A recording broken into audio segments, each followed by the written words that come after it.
ইমাম আবু হানিফা ঐতিহাসিকদের দুইটা মত। একটা হলো যখন তিনি প্রচন্ড অসুস্থ হয়ে গেছেন, একটা সময় খাবারের সাথে বিষ প্রয়োগ করে ওনাকে হত্যা করে দেওয়া হলো। আর একটা হলো যখন তিনি প্রচন্ড অসুস্থ হয়ে গেছেন, ইমাম আবু হানিফা রহমাতুল্লাহি আলাইহিকে বাড়িতে পাঠিয়ে দেওয়া হলো। ইমাম আবু হানিফাকে গৃহবন্দী করে ফেলা হলো। ওই অবস্থায় তিনি দুনিয়া থেকে চিরতরে বিদায় নিয়ে গেলেন। ইমাম আবু হানিফার ছাত্ররা জিজ্ঞাসা করেছে, আপনি এত জুলুম অত্যাচার সহ্য করেছেন, তবুও প্রধান বিচারকের দায়িত্ব নেন নাই কেন?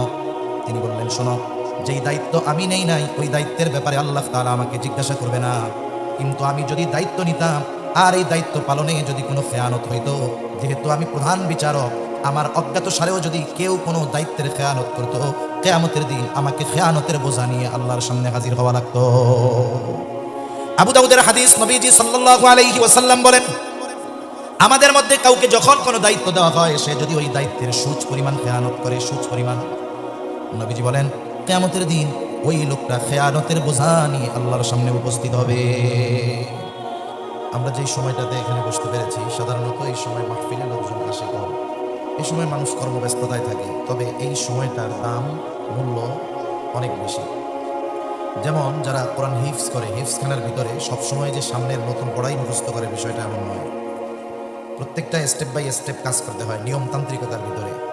গোটা 24 ঘন্টার ভিতরে নতুন পড়া তথা সামনের পড়া যেই সময় মুখস্থ করা হয়, এটা হলো মাগরিব থেকে নিয়ে এশা পর্যন্ত। বাকি সময়টার অধিকাংশ সময় কাটে পেছনেরগুলো বারবার রিভিশন দেওয়ার জন্য, যেন পেছনেরগুলো না ভুলে যায়। কিন্তু মাগরিব থেকে এশা এই সময়টাতে সামনের পড়া কেন মুখস্থ করা হয়? অন্য সময় তো করা যাইত। হুজুর খানেদ্দিন বলেন, মাগরিব থেকে নিয়ে এশা এই সময়টাতে আল্লাহ তাআলার বিশেষ রহমত বান্দার উপরে বর্ষিত হয়। সুবহানাল্লাহ। এজন্য এই সময়টা গুরুত্বপূর্ণ একটি সময়। আল্লাহ তাআলা আমাদের যাদেরকে বসার তৌফিক দান করেছেন ব্যস্ততাকে উপেক্ষা করে, এটা আল্লাহ তাআলার পক্ষ থেকে বড় এক ইহসান, বড় এক দয়া। আমি আপনাদের খেদমতে পবিত্র কোরআনুল কারীমের সূরাতুন নিসার 58 নম্বর আয়াত তিলাওয়াত করেছি। আল্লাহ তাআলার কাছে তৌফিক চাই, আল্লাহ তাআলা অল্প সময়ে কিছু কথা আমাকে বলবার তৌফিক দান করেন, যে কথাগুলো আমাদের সবার দুনিয়া এবং আখিরাতের জন্য কল্যাণকর হয়। সকলে বলি আমিন। রমজান মাস যেহেতু সমাগত, সাধারণত এই সময়গুলোতে মসজিদের খতিব সাহেবেরা রমজান কেন্দ্রিক কথাগুলো বেশি বলে থাকেন। আমি এজন্য এই বিষয় আলোচনা না করে অন্য আরেকটা বিষয় আলোচনা করার নিয়তে সূরাতুন নিসার 58 নম্বর আয়াত তিলাওয়াত করেছি। দেখুন, এই দুনিয়াতে দুটো শব্দ আমাদের খুব পরিচিত আছে। একটি হলো মুআমালাত, আর একটা হলো মুআশারাত। মুআমালাত, মুআশারাত। মুআমালাত হলো লেনদেন, হক সম্পৃক্ত বিষয়, আর মুআশারাত হলো চরিত্রের সাথে সম্পৃক্ত বিষয়। মুআমালাত অনেক সময় অনেকে বলে একটা মানুষকে চেনার অন্যতম মাধ্যম হলো লেনদেন, আদান প্রদান। তাহলে একটা মানুষ মুআমালাতের মাধ্যমেই বোঝা যায় আসলে এই মানুষটার অভ্যন্তরীণ অবস্থা কি। আমাদের সমাজে অনেক মানুষ আছে, তিনি নামাজ পড়েন কিন্তু ওনার মুআমালাত, লেনদেন তথা হক সম্পৃক্ত বিষয় ঠিক নাই।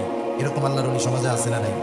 কত হাজী সাহেব অন্যর জমির আইল কুপাইয়া নিজের মধ্যে ঢুকায় নিতেছে, এরকম হাজী সাহেবের অভাব এদেশে নাই, ঠিক কিনা?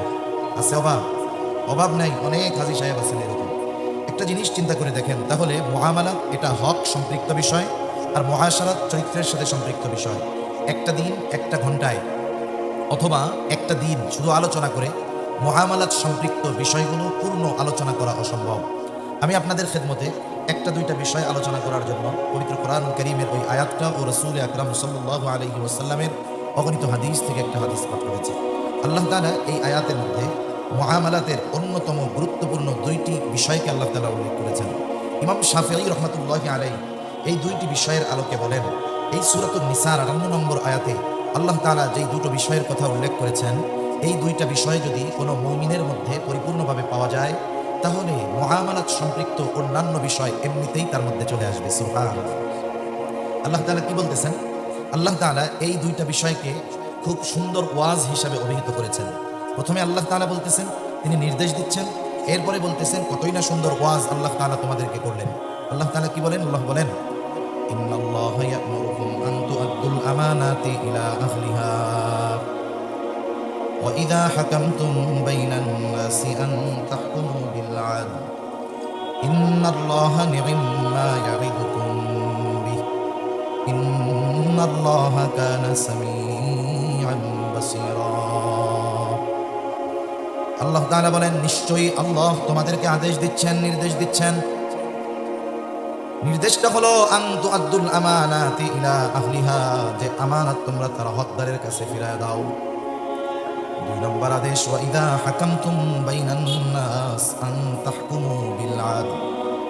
আর তোমরা যখন মানুষের মধ্যে বিচার আচার করবা, ন্যায় বিচার করবা, তাহলে আল্লাহ রাব্বুল আলামিন এক নম্বর আদেশ দিলেন যে আমানত তার হকদারের কাছে ফিরায় দাও। এই আয়াতের শানে নুজুল যদি আমি আপনাদের খেদমতে বলতে চাই, লম্বা সময় চলে যাবে। এই আয়াতটা যেই কারণেই নাজিল হোক না কেন, মুফাসসিরিনে কেরাম বলেন এখানে সব ধরনের আমানত উদ্দেশ্য। তার মানে আল্লাহ তাআলার নির্দেশ হলো, কারো আমানত, কারো হক যদি আমার আপনার কাছে থাকে, সেই প্রাপ্য ব্যক্তি যদি সে ভুলেও যায়, যে হক পাবে সে যদি ভুলেও যায়, আমার আপনার প্রতি নির্দেশ হলো তুমি নিজ দায়িত্বে তার আমানতের বস্তু ফিরাইয়া দাও। একজন আমার কাছে পায় কিন্তু তার মনে নাই, আমার মনে আছে, সে ভুলে গেলেও এটা আমাকে নিজ দায়িত্বে ফেরত দিতে হবে।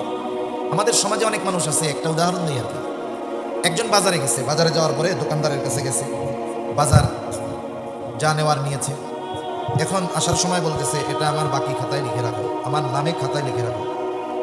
দোকানদার তো একা, তার কাছে অনেক মানুষ, অনেক ক্রেতা আসে, সে লিখতে ভুলে গেছে, তার আর মনে নেই। 10 দিন পর এই লোক গেছে যে দেখেন তো খাতায় আমার নামে কোনো বাকি আছে নাকি। দোকানদারের তো লিখতে মনে নাই, খাতা উল্টায় পাল্টায় দেখে কোনো বাকি, কোনো কিছু ওনার নামে লেখা নেই। না ভাই, কোনো কিছু বাকি লেখা নাই আপনার নামে।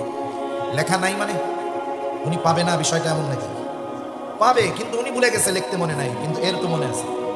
এখন শয়তান এসে ওয়াসওয়াসা দেয়, ওর যেহেতু মনে নাই, লেখাও নাই, তাহলে দেওয়াও লাগবে না।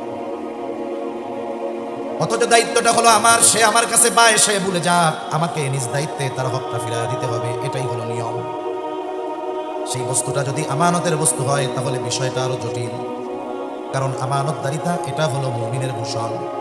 আমানতদারিতা শুধুমাত্র আমল সম্পৃক্ত একটি বিষয় এমনটা নয়, বরং নবীজি জানায় দেন আমানতদারিতা হলো ঈমান সম্পৃক্ত বিষয়। একজনের ঈমান ঠিক আছে, আমলে কিছু ত্রুটি আছে, আল্লাহ তাআলা চাইলে মাফ করে দিতে পারে। কিন্তু একজনের ঈমানে যদি ত্রুটি থাকে, যেই সমস্ত বিষয় ঈমানের সাথে সম্পৃক্ত, এইরকম বিষয়গুলোর মধ্যে যদি ত্রুটি থাকে, তাহলে তার আমল নষ্ট হয়ে যাওয়ার সম্ভাবনা আছে। এজন্য রাসূল আকরাম সাল্লাল্লাহু আলাইহি ওয়াসাল্লাম বলেন, লা ঈমানা লিমান লা আমানাতা লাহ। যার মধ্যে আমানতদারিতা নাই তার ঈমান নাই। আমানতদারিতা এটা হলো মুমিনের ভূষণ, আর আমানতের খেয়ানত করা এটা হলো প্রকৃত মুনাফিকের অন্যতম আলামত। মুনাফিক কি? যে ঈমানকে প্রকাশ করে কুফরিকে গোপন রাখে। মূল হলো সে কাফের, কিন্তু ওটাকে গোপন রেখে সে মানুষের সামনে ইমানদারের মতো থাকে। এটা কাফেরের চাইতেও খারাপ, প্রকাশ্য কাফেরের চাইতেও খারাপ। যেমন কোনো মানুষ যদি অসুস্থ হয়, তার অসুস্থতার আলামত যদি প্রকাশ পায়, রোগ যত বড় হোক, আলামত প্রকাশ পেলে ওটার ট্রিটমেন্ট করা যায়। কিন্তু একটা রোগ আছে ক্যান্সার, এই রোগটা এমন সময় আলামত প্রকাশ করে যখন 80% পার হয়ে যায়। ক্যান্সারের আলামত প্রকাশ পাওয়ার পরে সুস্থ হওয়াটা বড় কঠিন হয়ে যায়। এই যে ক্যান্সার, এই জীবাণু যেমন ভয়ানক, এর চাইতে বেশি বিপজ্জনক ভয়ানক হলো নেফাকি। এই জন্য আল্লাহ তাআলা কোরআনুল কারীমের মধ্যে মুনাফিকের ব্যাপারে যেই শাস্তির কথা বলেছেন, কাফেরের ব্যাপারেও আল্লাহ তাআলা এমনটা বলেন নাই। আল্লাহ তাআলা বলেন, ইন্নাল মুনাফিকিনা ফিদ দারকিল আসফালি মিনান নার। আল্লাহ তাআলা বলেন মুনাফিকের স্থান হবে জাহান্নামের একেবারে তলদেশে। ওয়ালান তাজিদা লাহুম নাসীরা, তার জন্য কোনো সাহায্যকারী নাই। কেন? বলে মুনাফিক হলো এটা কাফেরের চাইতেও বিপজ্জনক। প্রকাশ্য শত্রুর মোকাবেলা করা সহজ, সে যত শক্তিশালী হোক না কেন, কিন্তু যে নিজেকে গোপন রাখে, লুকায় রাখে, সে বড় বিপজ্জনক, সে যতই দুর্বল হোক না কেন। এই জন্য নবীজিও মুনাফিকের আলামতগুলো আমাদের জানায় দেন। নবীজি বলেন মুনাফিকের 1 নম্বর আলামত, ইদা হাদ্দাসা কাযাবা। মুনাফিক যখন কথা বলে মিথ্যা কথা বলে। ইদা ওয়াদা আখলাফা, যখন ওয়াদা করে ওয়াদা খিলাফ করে। ইদা তুমিনা খানা, আমানতের খেয়ানত করে। আরেকটা বর্ণনায় আরেকটা বাড়ায় আসছে, ওয়া ইদা তাখাসামা ফাজারা। মুনাফিকের সাথে যখন কারো তর্ক বিতর্ক হয়, সে লিগ্যাল ওয়েতে তর্ক বিতর্ক করে না, বরং অশ্লীল মন্দ বকাঝকা করে। তাহলে 1 নম্বর মিথ্যা কথা বলে, ওয়াদা খিলাফ করে, আমানতের খেয়ানত করে, বকাঝকা করে। আচ্ছা, আপনারা এখানে যারা আছেন, আপনাদের সমাজে, আমাদের সমাজে নামাজ পড়ে, আবার এই মুনাফিকের 4 আলামতও পাওয়া যায়। এরকম নামাজি সমাজে কম বেশি আছে না নাই? বহুত আছে আলামত মুনাফিকের, ওগুলো পাওয়া যায় নামাজির মধ্যে, হাজির মধ্যে, ভালো মানুষের মধ্যে, যাকে আমরা ভালো মানুষ মনে করি। মুনাফিকের আলামত হলো এমন এক ভাইরাস, এটা ঈমান ধ্বংসের কারণ হয়ে যেতে পারে। এই জন্য এই আলামতগুলো যদি মুমিনের মধ্যে থাকে, ধুয়ে মুছে সাফ করে ফেলার দরকার। তাহলে এই মুনাফিকের আলামতগুলোর মধ্যে অন্যতম একটি আলামত হলো ইদা তুমিনা খানা, আমানতের খেয়ানত করা। আর মুমিন আমানতের হেফাজত করবে, এটাই তো মুমিনের ভূষণ। এখন বিষয় হলো, যেই বিষয়টার সম্পৃক্ততা ইমানের সাথে, এই বিষয়গুলোর ব্যাপারে প্রত্যেকটা মুমিনের বিস্তারিত ধারণা থাকার দরকার আছে না নাই? প্রত্যেকটা মুমিনের বিস্তারিত ধারণা থাকার দরকার।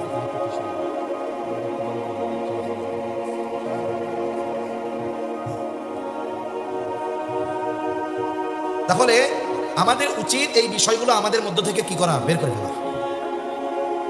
আমানতদারিতার ব্যাপারে স্বচ্ছ ধারণা থাকার দরকার।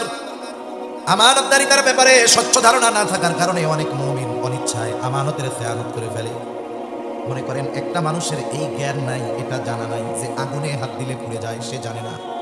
কিন্তু বলেন তো, না জেনে সে যদি আগুনের মধ্যে হাত দিয়ে দেয়, আগুন কি বলবে নাকি উনি তো জানে না, পোড়ানোর দরকার নেই, বলবে না পুড়ে যাবে?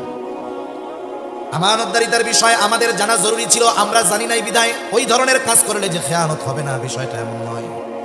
এই জন্য এই বিষয়গুলোর ব্যাপারে স্বচ্ছ ধারণা আমাদের সকলের থাকার দরকার। তাহলে আসেন আমরা একটু জানি, যেই কয়েকটা আমার জেহেনে আসে, মনে আসে, আমি সেই কয়েকটা বলবো।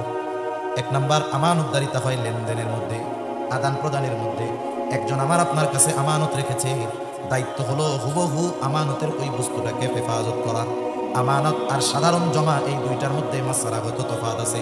কেউ যদি আমাকে আপনাকে বলে, হুজুর এই টাকাটা আপনার কাছে আমানত রাখলাম, 1000 টাকার পুরান একটা নোট, আমি যদি চিন্তা করি বাজার থেকে এই টাকাটা দিয়ে বাজার করে নিয়ে যাই, পরে চাইলে তাকে নতুন আর একটা নোট দিয়ে দিব, যদি সে আমানত রাখে, তাহলে আমার আপনার এই অধিকার নাই তার ওই পুরান নোটটা খরচ করে ফেলার। বরং যেটাই আমানত রেখেছে সেটা ছেঁড়া হোক আর নতুন হোক, ওইটাই হুবহু আমাকে আপনাকে সংরক্ষণ করতে হবে।